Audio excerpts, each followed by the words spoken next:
जय माता महाकाली, जय सेवालाल, जय बिरसा. आपल्या सर्वांना माझा नमस्कार. श्री हरि बालाजी महाराज, उनकी ये देवस्थानम की पुण्य भूमि, क्रांतिकारियों की, वीरों की ये धरती, मैं चिमूर की इस महान मिट्टी को नमन करता हूं. इस भूमि के गोंड सरदार वीर बाबूराव पुल्लेसूर शेड़माके को मैं नमन करता हूं. साथियों, महाराष्ट्र में चुनाव के क्या नतीजे आने वाले हैं, ये आप लोगों ने आज ही दिखा दिया है. ये जन सैलाब बता रहा है कि महाराष्ट्र में महायुति की भारी बहुमत की सरकार बनने जा रही है. चिमूर की जनता ने और पूरे महाराष्ट्र ने ठान लिया है, भाजपा महायुती आहे तर गती आहे, महाराष्ट्राची प्रगती आहे. साथियों, मैंने सालों तक संगठन में एक कार्यकर्ता के रूप में काम किया है और इस प्रकार का कार्यक्रम ऑर्गेनाइज करने में लोहे के चने चबाने पड़ते हैं, इसका मुझे पूरा अंदाज है. और उसमें भी 12-1 बजे ऐसा कार्यक्रम करना, मैं गुजरात में तो नहीं कर सकता था. आपने क्या कमाल कर दिया है जी. जहां भी मेरी नजर पहुंच रही है, लोग ही लोग नजर आ रहे हैं और ऐसा लग रहा है जैसे केसरिया सागर लहरा रहा है.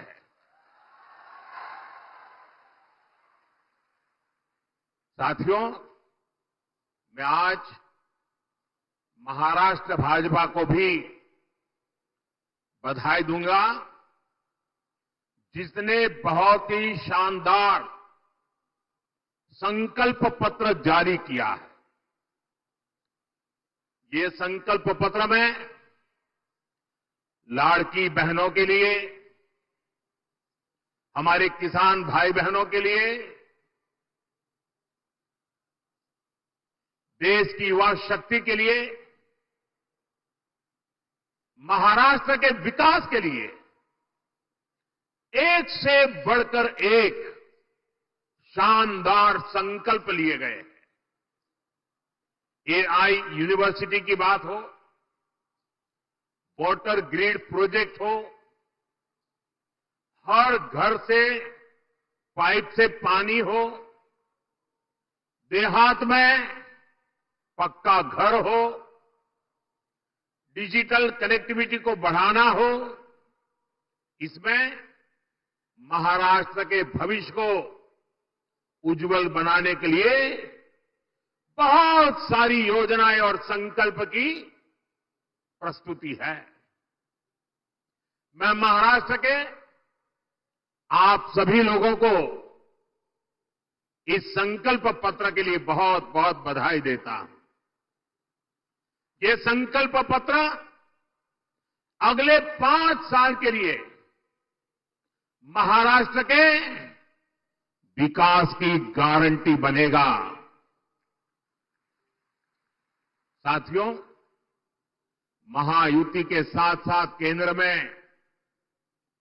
एनडीए की सरकार, यानी महाराष्ट्र में डबल इंजन की सरकार,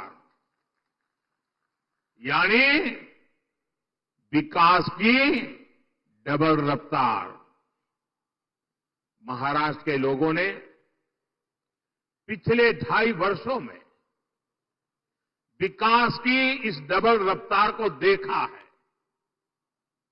आज महाराष्ट्र देश का वो राज्य है जहां सबसे ज्यादा विदेशी निवेश हो रहा है।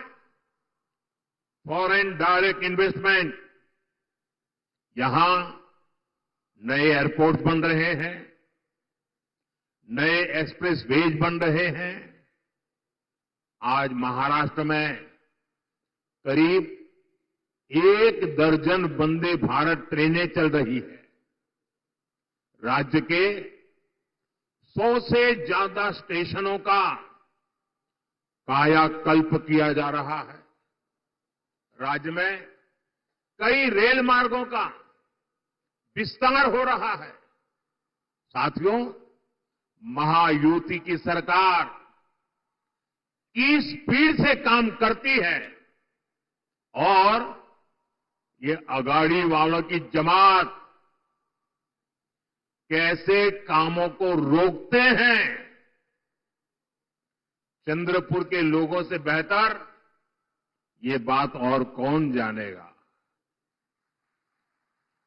यहां के लोग दशकों से रेल कनेक्टिविटी की मांग कर रहे थे, लेकिन कांग्रेस और अगाड़ी वालों ने कभी भी ये काम होने नहीं दिया।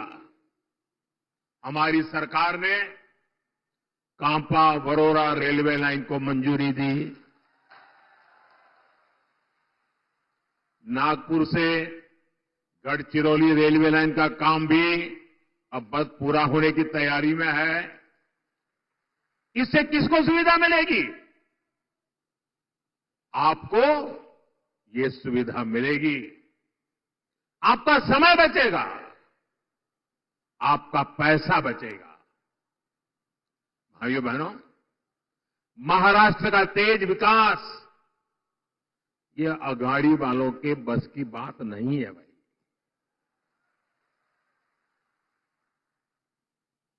अगाड़ी वालों ने केवल विकास पर ब्रेक लगाने में पीएचडी कर दी है।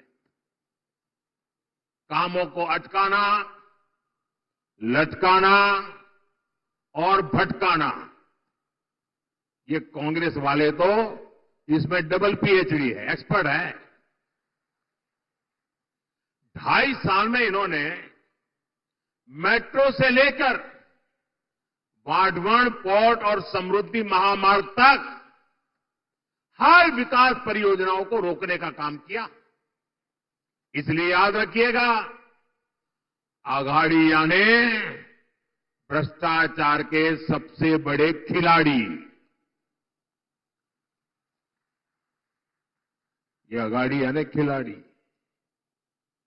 आप इन्हें दोबारा लूट का लाइसेंस मिलने देंगे क्या? जरा पूरी ताकत से बताइए, मिलने देंगे क्या? लूट करने देंगे क्या? खजाना भरने देंगे क्या? साथियों, मैं आपसे पूछना चाहता हूं, जरा पूरी ताकत से जवाब दीजिए। आप महाराष्ट्र की प्रगति पर ब्रेक लगने देंगे क्या?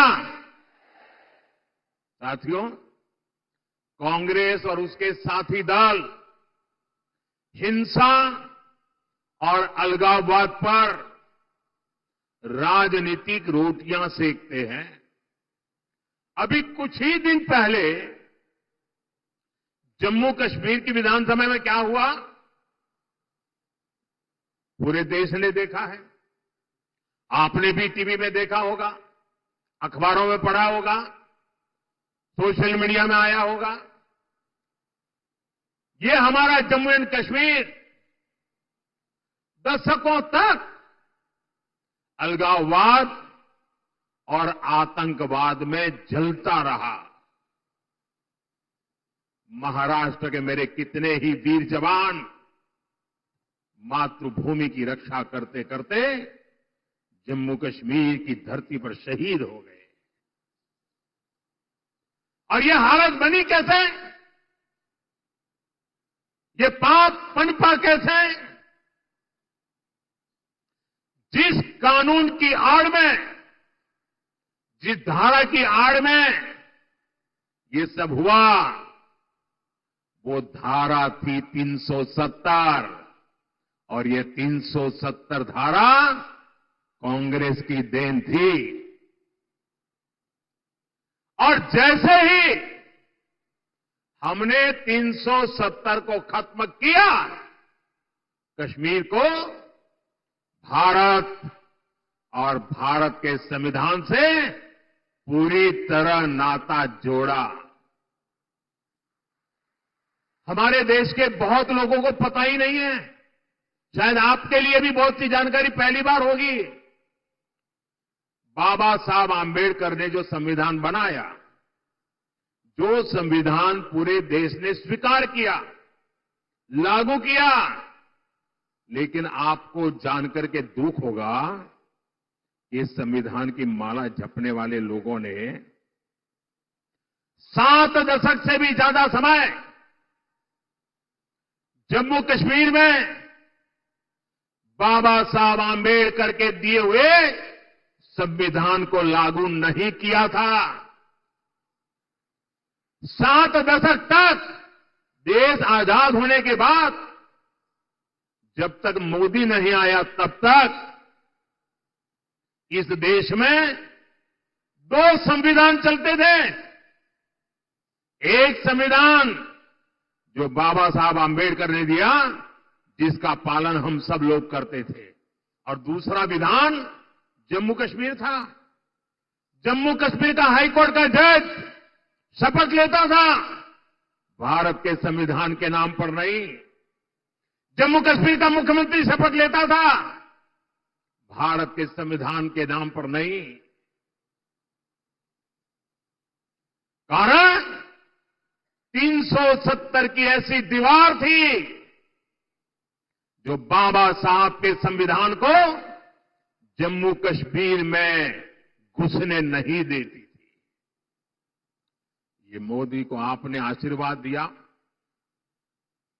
और 370 को हमेशा हमेशा के लिए हमने जमीन में गाड़ दिया दोस्तों। लेकिन कांग्रेस वालों को, उनके साथियों को ये बात पच नहीं रही है, और इसलिए कांग्रेस और उसके साथी कश्मीर में फिर से धारा 370 वापस लाकर के लागू करने का प्रस्ताव सदन में लाए हैं, सदन में पास करवा रहे हैं। जरा कांग्रेस वालों को पूछिए, उनके साथियों को पूछिए कि जो धारा 370 खत्म हो गई, जिस जम्मू कश्मीर में भारत का संविधान पैर नहीं रख सकता था, उस जम्मू कश्मीर में भारत का संविधान पहुंचा। क्या आप फिर से इसको रोक लोगे? ये लोग वो काम कर रहे हैं जो काम पाकिस्तान चाहता है। मैं जरा यहां के लोगों से पूछना चाहता हूं, क्या कांग्रेस को ये करने देंगे आप? ये करने देंगे? 370 वापस आने देंगे? जम्मू कश्मीर को हमसे दूर रखने देंगे? उनके और उनके साथियों को सजा देंगे? साथियों, हमारे चंद्रपुर के इस क्षेत्र ने भी दशकों तक नक्सलवाद की आग को झेला है। इस क्षेत्र ने क्या कुछ नहीं सहा। नक्सलवाद के कुचक्र में कितने ही युवाओं का जीवन बर्बाद हो गया। हिंसा का खूनी खेल चलता रहा। औद्योगिक संभावनाओं ने यहां दम तोड़ दिया। कांग्रेस उसके साथियों ने आपको सिर्फ और सिर्फ खूनी खेल दिए हैं। ये हमारी सरकार है जिसने नक्सलवाद पर लगाम लगाई है। आज ये पूरा क्षेत्र खुल करके सांस ले पा रहा है। अब चिमूर और गढ़चिरौली के क्षेत्र में नए अवसर बन रहे हैं। इस क्षेत्र में नक्सलवाद फिर से ना हावी हो जाए, इसके लिए आपको कांग्रेस और उसके साथियों को यहां फटकने भी नहीं देना है। मेरी बात मानोगे ना? जरा जोर से बताइए, मानोगे ना? साथियों, बीजेपी और महायुति सरकार हमारा जो सबका साथ सबका विकास का मंत्र है, उसी को लेकर के हम काम कर रहे हैं। मैं गरीब के जीवन की मुश्किलों को समझता हूं, इसलिए आपका जीवन आसान बनाने के लिए दिन रात काम करता हूं। हमारी सरकार में करोड़ों गरीबों को पीएम आवास मिले। हमारी सरकार में करोड़ों गरीबों को मुफ्त इलाज की गारंटी मिली।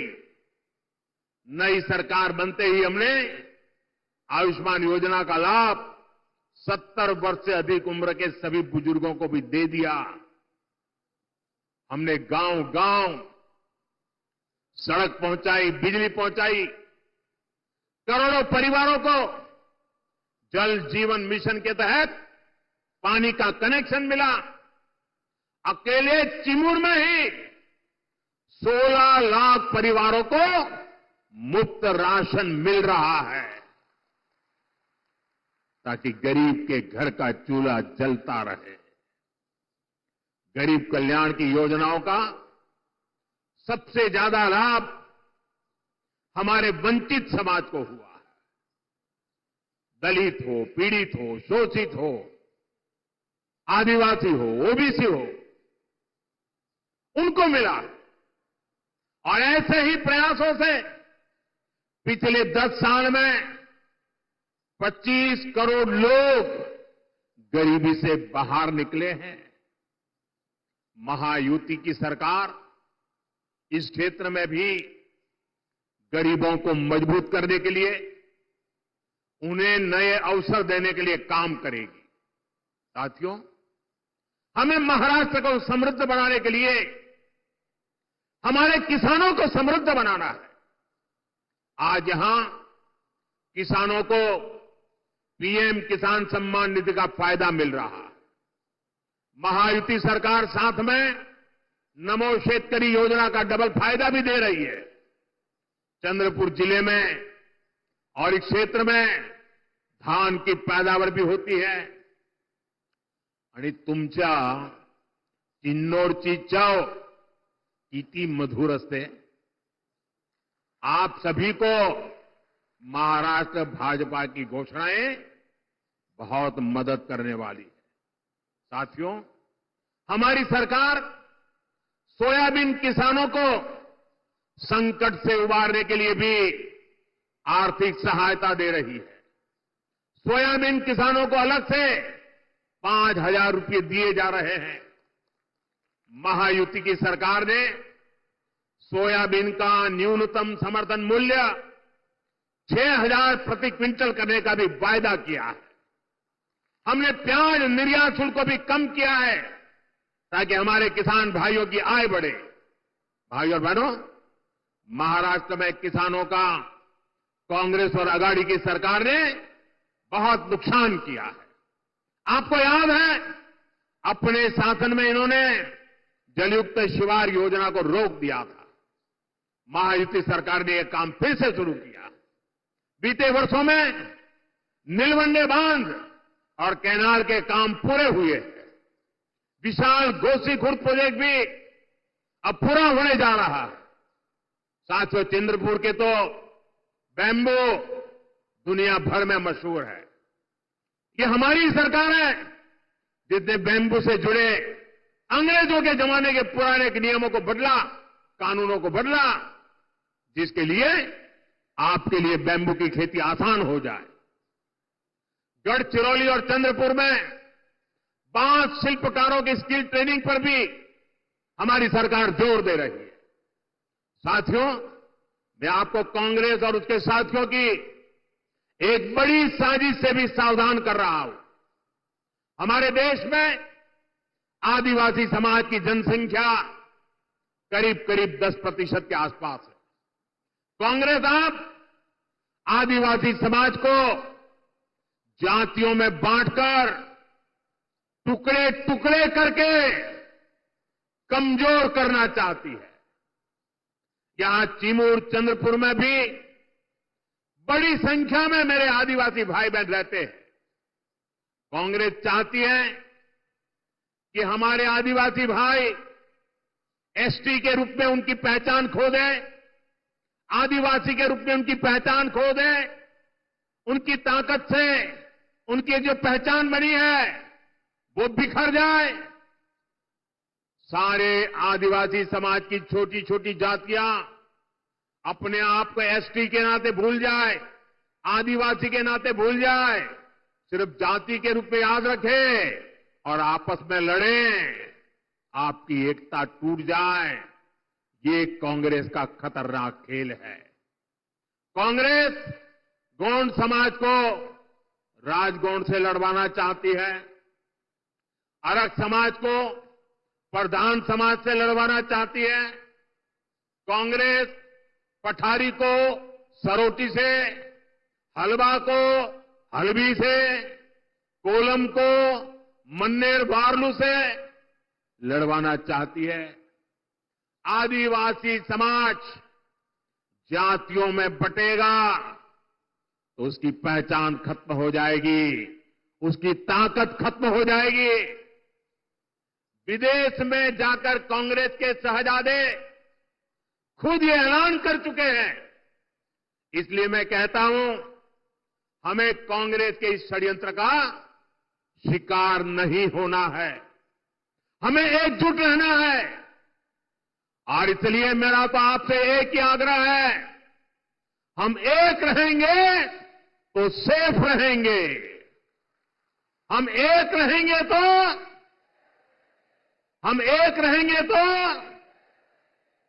और साथियों, आप जानते हैं, अगर आप एक नहीं रहे, आपकी एकजुटता टूटी, तो सबसे पहले क्या होगा? कांग्रेस आपका आरक्षण छीन लेगी। कांग्रेस के शाही परिवार के हमेशा से ये मानसिकता रही है, कोई देश पर राज करने के लिए पैदा हुआ है। आजादी के बाद इसलिए ही कांग्रेस ने दलितों, पिछड़ों और आदिवासियों को कभी आगे नहीं बढ़ने दिया और आरक्षण से दलितों, पिछड़ों और आदिवासियों को आगे बढ़ाने का मौका मिलता है। इसलिए ही कांग्रेस आरक्षण से चिढ़ती है।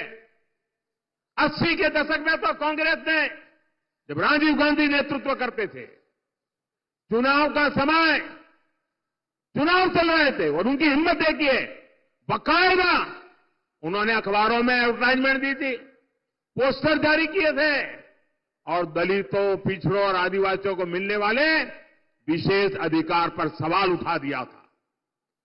अगर आप सोशल मीडिया खोजोगे तो ये सब मिलेगा।